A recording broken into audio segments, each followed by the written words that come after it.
దానికి పాలకుడిగా ఎలా ఉండాలో ఆ లక్షణాలు నేర్పించు. అలా కాకుండా వాడు వస్తానే అవినీతి, అదే విధంగా మరి ప్రతిపక్ష పార్టీల మీద ఈ విధమైనటువంటి దాడులు, పోలీసులను ఉపయోగించడం, అదేవిధంగా సొంత వర్గాల వాళ్ళని రెచ్చగొట్టడం, నేరం చెయ్యండి, దోపిడీలు చెయ్యండి, దాష్టీకాలు చెయ్యండి, చంపండి, నరకండి. ఇదే రాజ్యం? మీరు ప్రజాస్వామ్యంలో ఉన్నారా? వీళ్ళకి చట్టాలంటే భయం లేదు. ఒక దురహంకారం, మితిమీరిన దురహంకారం, లక్షల కోట్లు సంపాదించామనేటువంటి దురహంకారంతో విచ్చలవిడిగా చేస్తా ఉన్నారు. లేకపోతే ఏంటి లాకప్ డెత్తులేంటి? సాయికృష్ణ కేసు నలుగుతా ఉంది ఇప్పుడు కూడా. అదేవిధంగా ఇంకొక మహిళను కూడా అట్లాగే చంపేశారు కదా. నెల్లూరు జిల్లాలోనేమో ఒక మహిళను వివస్త్రం చేసి అక్కడ అట్లా చేశారు. తర్వాత క్రాంతి కుమార్ ఆత్మహత్య చేసుకుంటూ అతను పాపం పెట్టినటువంటి వాంగ్మూలం సోషల్ మీడియాలో అందరం చూశారు కదా. మాల గంగమ్మ అనేటువంటి ఆమెను కూడా లాకప్ డెత్తే చేశారు. తిరుపతమ్మ కేసు ఒకటి, కళావతి ఆత్మహత్య, ఇవన్నీ కూడా ఎందుకు జరుగుతున్నాయని ఒక్కసారి కూడా ఒక ఆత్మవిమర్శ చేసుకోరా? అసలు పరిపాలకులేనా మీరు? వచ్చిన దగ్గర నుంచి డబ్బులు ఎట్లా సంపాదించాలా? జగన్ గారు సంపాదించిన ఆస్తులన్నింటినీ కూడా ప్రైవేట్ పరం చేసి వాళ్ళకేదో రూపాయికి ఇచ్చి మనం 100 రూపాయలు ఎట్లా కొట్టేయాలి వాళ్ళ దగ్గర. ఈ విధంగా ఈ పోర్టు కూడా ఇస్తున్నారు కదా, రామాయణం పోర్టు కూడా, దాన్ని కూడా ప్రైవేట్ పరం అట. 17 మెడికల్ కళాశాలలు ప్రైవేట్ పరం అంటే వాళ్ళకేమో తక్కువకి ఇవ్వటం, వీళ్ళేమో భారీగా వాళ్ళ దగ్గర నుంచి కమిషన్లు పుచ్చుకోవటం. ఆ డబ్బులు దాచుకోవటానికి ప్రపంచం అంతా అన్ని దేశాల్లో ఈ రోజు డబ్బులు దాచుకున్నటువంటి ఏకైక ముఖ్యమంత్రి ఎవరైనా ఉన్నారంటే చంద్రబాబు నాయుడే. అమెరికా మొదలుకొని ఎక్కడ ఏ దేశం కూడా, మీరు ఇండోనేషియా వెళ్ళండి, రష్యా వెళ్ళాడో లేదో అదొక్కటే నాకు ఇంకా డౌట్ గా ఉంది, రష్యాది మాత్రం. మిగిలినటువంటి చైనాలో కూడా పెట్టుబడి పెట్టారని తెలిసింది. సింగపూర్కి ఆయన సొంత ఊరు అయిపోయింది అనుకోండి. హోటల్స్ ఏంటి, ఎన్ని రకాల, మరి అలాగే మారిషస్, ఇక అన్ని, అసలు వీళ్ళు పెట్టని చోటు అంటూ లేదు. దుబాయ్, ఎక్కడికి వెళ్ళినా కూడా వీళ్ళ పెట్టుబడులు అక్కడ ఉంటాయి, ఇన్వెస్ట్మెంట్స్, పెట్టుబడులు. ఈ విధంగా వాళ్ళు ఇక్కడ ప్రజల సొమ్మును దోచుకొని తీసుకెళ్లి విదేశాల్లో దాచుకోవటం. పోనీ మీరు దోచుకున్న సొమ్ముతో ఇక్కడ ఏదైనా ఒక అభివృద్ధి చేయొచ్చుగా, ఓ ఫ్యాక్టరీ కట్టొచ్చు, ఓ కంపెనీ పెట్టొచ్చు, దాంట్లో 1000 మందికి ఉద్యోగాలు ఇవ్వచ్చు. అట్లా చేయరు, ఎందుకంటే అదంతా బ్లాక్ మనీ కనుక దాన్ని బయట పెట్టరు, దాన్ని తీసుకెళ్లి అక్కడ చేస్తారు. ఇట్లా ఇంత దరిద్రంగా అవినీతి పరులు, అవినీతిలో ఈ రోజు ఆంధ్రప్రదేశ్ నంబర్ 1 గా ఉంది. కేంద్రానికి కూడా వాళ్ళ నిఘా సంస్థలు పూర్తిగా చెప్పిన ఇన్ఫర్మేషన్ అంతా ఇచ్చారు. ఈ ఆంధ్ర రాష్ట్రంలో ఇటువంటి దరిద్ర పరిపాలన సాగుతా ఉంది. లా అండ్ ఆర్డర్ పూర్తిగా కొలాప్స్ అయిపోయింది. ఇప్పుడు తోపుదుర్తి ప్రకాష్ రెడ్డి గారిని చూస్తున్నాము. మొన్న ఆయన చంపించడానికి ఆయన కారుని టిప్పర్తో కొట్టించారు అక్కడ తెలుగుదేశం వాళ్ళు, స్థానికులు. తర్వాత ఇప్పుడు ఎవరిని అరెస్ట్ చేయాలి పోలీసు? అవతల వాళ్ళని కదా, టిప్పర్ డ్రైవర్ని అరెస్ట్ చేయాలా? ఆ టిప్పర్ ఎవరిదో తెలుగుదేశం వాళ్ళది అన్నట్టు, అది కూడా మరి వాడని అరెస్ట్ చేయాలి. అదేమి లేకుండా ఇప్పుడు ఆయన మీద కేసు పెట్టారు, ఆయన ఇంటి మీదకి తెలుగుదేశం వాళ్ళు దండేస్తారు. ఇట్లా ఈ పార్టీ తెలుగుదేశం అధికారానికి వచ్చిన దగ్గర నుంచి కూడా మనకి రాషిద్ దగ్గర నుంచి వినుకొండల అబ్బాయిని చంపేసిన దగ్గర నుంచి ఎన్ని హత్యలు చేశారండి. ఇప్పటికి కూడా వాళ్ళు దొమ్మి చేస్తూనే ఉన్నారు, ఇళ్ల మీదకి వెళ్ళిపోతున్నారు, అలాగే కబ్జా చేస్తా ఉన్నారు. తిరుపతిలో స్థలం పాపం వృద్ధ దంపతులు కష్టపడి వాళ్ళ కష్టార్జితంతో పొలం కొనుక్కుంటే దాన్ని వాడు బాబ్జీ ఎవరు ఎమ్మెల్యే కబ్జా పెడతాడు. కబ్జా పెట్టి ఇది ఎక్కడ న్యాయం అంటే న్యాయం లేదు, అన్యాయం లేదు. పోలీసులు వీళ్ళ మీద కేసులు పెడతారు. అదేవిధంగా ఆఖరి శ్మశానం కూడా కబ్జా అట. ఆ శవాన్ని పాపం శ్మశానాన్ని తీసుకెళ్తుంటే ఆపేసి తెలుగుదేశం వాళ్ళు, మీరు శ్మశానానికి వెళ్ళటానికి వెళ్ళేది, ఇది మా స్థలం. ఇంత దరిద్రంగా తయారైపోయిన నీ పరిపాలన చూసి నువ్వు ఏడుస్తున్నావో నవ్వుతున్నావో నాకు అర్థమైతే కావట్లేదు. కానీ జనమంతా మాత్రం తెగేడుస్తా ఉన్నారు. ఈ దుష్ట పరిపాలన ఎప్పుడు పోతుందిరా దేవుడా, ఈ పీడ ఎప్పుడు తొలిగిపోతుంది, జీవితంలో మళ్ళా ఒక్క ఓటు కూడా వీళ్ళకి మేము వెయ్యమని చెప్పి ప్రజలు అసలు ప్రమాణాలు చేసుకుంటా ఉన్నారు, దేవుడి దగ్గర ప్రమాణాలు చేస్తా ఉన్నారు. ఈ దరిద్రులు మళ్ళా ఎప్పటికీ కూడా అధికారంలో రాకుండా మేము అడ్డుకుంటామనేటువంటి తీవ్ర స్థాయిలో ఈ రోజు ప్రజా విప్లవం చాలా మౌనంగా అది రేగుతా ఉంది. అందువల్ల ఈ పరిపాలన చూస్తా ఉంటే నాకు ఒకటే పాపయ్య శాస్త్రి గారి పద్యం గుర్తొస్తా ఉంది, జంజాల పాపయ్య శాస్త్రి గారిది. కర్కశ కరాళ కారు మేఘాల నీడలెగురుతున్నవి ప్రజల నెమ్మొగములందు. ఎంత చక్కటి పద్యం చూడు. ఈ పరిపాలనకు బాగా పోలికగా ఉండేటువంటిది ఇది. కర్కశ కరాళ కారు మేఘాల నీడలెగురుతున్నవి ప్రజల నెమ్మొగములందు, క్రౌర్య కౌటిల్య గాఢాంధకార పటలి క్రమ్ముకున్నది దిగ్దిగంతమ్ములెల్ల.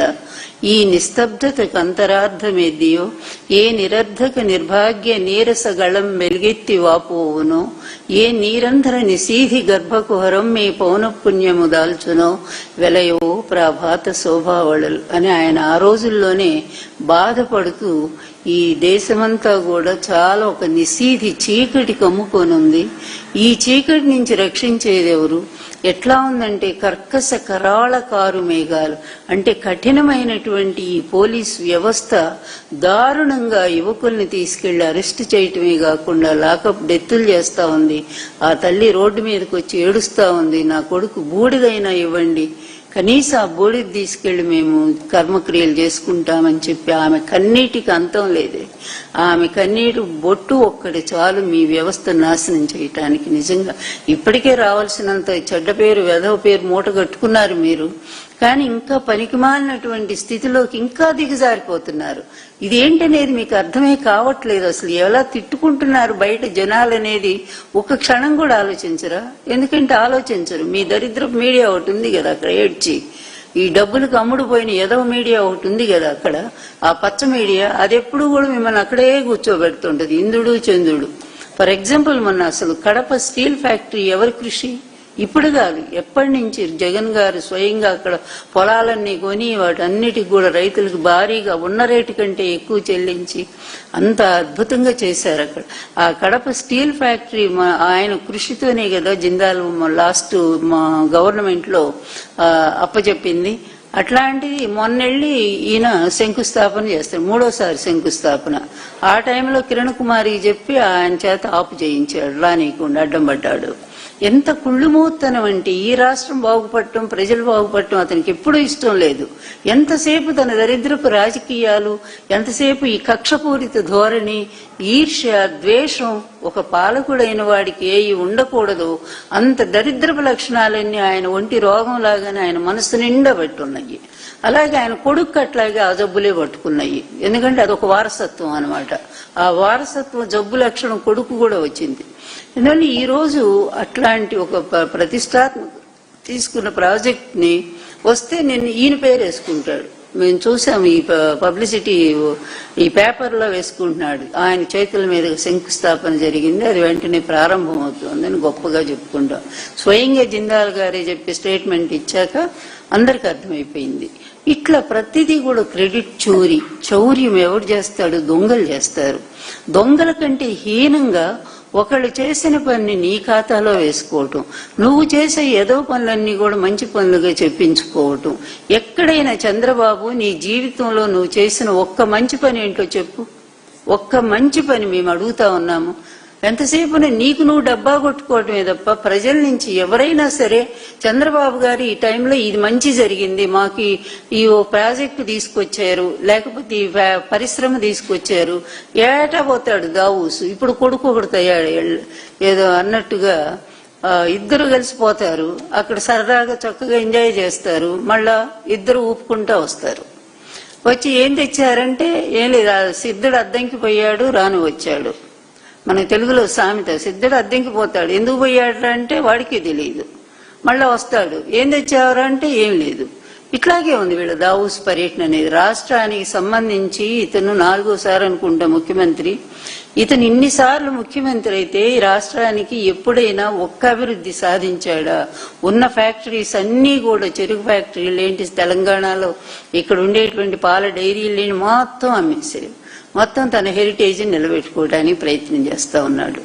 ఇన్ని రకాల స్వార్థపరుడైనటువంటి ఒక వ్యక్తి పరిపాలన ఈ రాష్ట్రానికి అవసరమా? నిజంగానే ఎంత దరిద్రపు ల్యాండ్ బీహార్లో కూడా లేదు.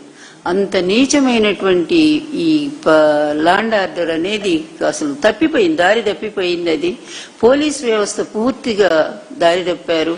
వాళ్ళకి చట్టం లేదు, ఇక న్యాయం లేదు. వాళ్ళ బాధ్యత ఏంటో మర్చిపోయేట్టు చేశారు వీళ్ళు. పోలీసులు వ్యవహరించవలసినటువంటి తీరు మర్చిపోయారు. ఇక్కడ గమ్మత్తు ఏంటంటే నేరం చేసిన వాడినేమో వదిలేస్తా ఉన్నారు, బాధితుడినేమో శిక్షిస్తా ఉన్నారు. ఈ రాష్ట్రంలో చంద్రబాబు నాయుడు పరిపాలనలో జరుగుతున్నది ఏంటంటే, నేరం చేసిన వాడేమో చక్కగా వదిలేస్తున్నాడు, పెళ్లి కొడుకులాగా వాడు ఇంటికి పోతున్నాడు. కానీ బాధితులైనటువంటి వాళ్ళు మాత్రమేమో శిక్షలు అనుభవి వాళ్ళ మీద కేసులు పెడతా ఉన్నారు. ఈ రోజు ప్రశ్నించినందుకేగా రావణ్ అనే అబ్బాయిని తీసుకొచ్చి హైదరాబాద్ నుంచి పట్టుకొచ్చారు. పవన్ కూడా అడుగుతున్నాం, పవన్ బాబు ఏమైనా నీకైనా ఆలోచన ఉందా? కొంచెం నీ మీద ఎంతో మంది ఆశలు పెట్టుకున్నారు, కనీసం ఈ చంద్రబాబు ఎవరికి న్యాయం చేయడు, నువ్వన్నా చేస్తావేమోనని. కానీ నువ్వు అంతకంటే మల్ల ఏదంటారు, అత్తడికంటే గనుడు ఆచంటే మల్లన్న అని ఇది కూడా ఒక సామెతే ఉంది. అందువల్ల అంతకంటే నువ్వు ఇంకా నీచంగా తయారైపోయావు. నువ్వేమో ఇష్టం వచ్చినట్టు తిట్లు తిడతావు మమ్మల్ని.